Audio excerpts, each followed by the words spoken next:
नमस्कार, न्याय टीवी में आप सभी दर्शकों का स्वागत है। कोर्ट राउंडअप की खबरें अब विस्तार से। दिल्ली की एक अदालत ने गुरुवार को रिपब्लिक मीडिया चैनल के मुख्य संपादक अर्नब गोस्वामी और न्यूज ब्रॉडकास्टर स्टैंडर्ड्स एसोसिएशन को पॉपुलर फ्रंट ऑफ इंडिया द्वारा हाल ही में असम की दरांग फायरिंग घटना से संबंधित एक समाचार रिपोर्ट पर मानहानि के मुकदमे में समन जारी किया। पॉपुलर फ्रंट ऑफ इंडिया ने सूट में एक न्यूज आर्टिकल का उल्लेख किया है जिसका शीर्षक है दारंग फायरिंग, पीएफआई से जुड़े 2 संदिग्ध गिरफ्तार, विरोध के लिए भीड़ जुटाने का आरोप। शीर्षक के साथ 27 सितंबर को प्रसारित समाचार के साथ शीर्षक असम हिंसा जांच, पीएफआई से जुड़े 2 लोग गिरफ्तार, साजिश के आरोप। पुलिस ने पीएफआई से जुड़े 2 लोग एमडी असमत अली अहमद और मोहम्मद चंद महमूद को गिरफ्तार किया है, चैनल द्वारा रिपोर्ट किया गया। इलाहाबाद हाईकोर्ट ने मंगलवार को कहा कि लिव इन संबंधों को सामाजिक नैतिकता की धारणा के बजाय व्यक्तिगत स्वायत्तता की आंखों से देखा जाना चाहिए। न्यायमूर्ति प्रिंकर दिवाकर और न्यायमूर्ति आशुतोष श्रीवास्तव की खंडपीठ ने इंटरफेथ लिव इन जोड़ों द्वारा दायर 2 सुरक्षा की मांग वाली याचिकाओं पर विचार करते हुए ये टिप्पणी की।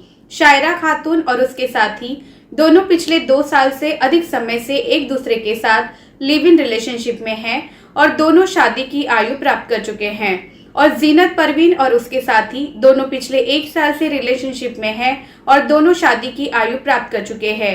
इनके द्वारा सुरक्षा की मांग की गई थी।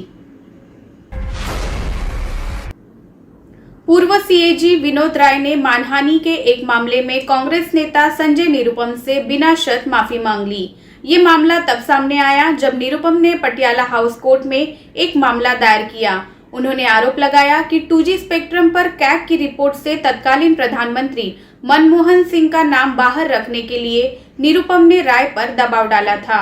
बिना शर्त माफी मांगते हुए राय द्वारा दायर हलफनामे में कहा गया, मैंने महसूस किया है कि साक्षात्कारकर्ताओं द्वारा मुझसे पूछे गए सवालों के जवाब में मैंने अनजाने में और गलत तरीके से संजय निरुपम के नाम का एक सांसद के रूप में उल्लेख किया, जिन्होंने मुझ पर पीएससी या जेपीसी आदि की बैठकों के दौरान 2G स्पेक्ट्रम आवंटन पर सीएजी की रिपोर्ट से तत्कालीन प्रधानमंत्री डॉक्टर मनमोहन सिंह का नाम बाहर रखने के लिए दबाव डाला था।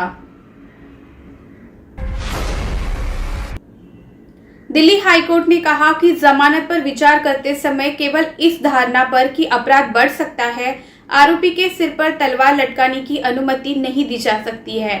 न्यायमूर्ति रजनीश भटनागर के कथित उर्वरक घोटाले से संबंधित प्रवर्तन निदेशालय द्वारा दर्ज मनी लॉन्ड्रिंग मामले में एक व्यक्ति को अग्रिम जमानत देते हुए ये टिप्पणी की, केवल प्रतिवादी की इस धारणा पर कि आज तक जो खुलासा हुआ है वो आइसबर्ग का सिरा हो सकता है और अपराध की आय बहुत अधिक हो सकती है। डेमोक्लस तलवार को याचिकाकर्ता के सिर पर लटकने की अनुमति नहीं दी जा सकती है जब उनके खिलाफ जांच में किसी गवाह को धमकाने का कोई आरोप नहीं है। और जहां तक तथ्यात्मक मैट्रिक्स का सवाल है, ये ट्रायल का मामला है। सीबीआई ने 17 मई 2021 को सिंह और अन्य आरोपी व्यक्तियों के खिलाफ आईपीसी की धारा 120B, 420 आईपीसी और भ्रष्टाचार निवारण अधिनियम 1988 की धारा 13(1)D, RW सेक्शन 13(2) के तहत मामला दर्ज किया था। महाराष्ट्र सरकार में मंत्री और एनसीपी के नेता नवाब मलिक शुक्रवार को एक बार फिर मीडिया के सामने आए और क्रूज ड्रग्स केस को लेकर नए खुलासे किए। मलिक ने बताया कि क्रूज पर हुई पार्टी के दौरान दाढ़ी वाला शख्स फैशन टीवी का इंडिया हेड काशिफ खान था।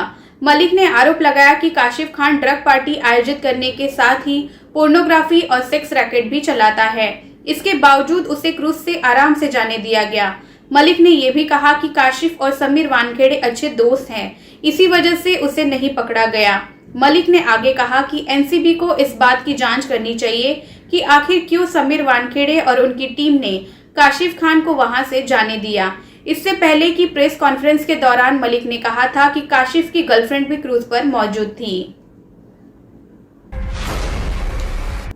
फिलहाल बस इतना ही। अन्य खबरों के लिए जुड़े रहिए न्याय टीवी के साथ। नमस्कार।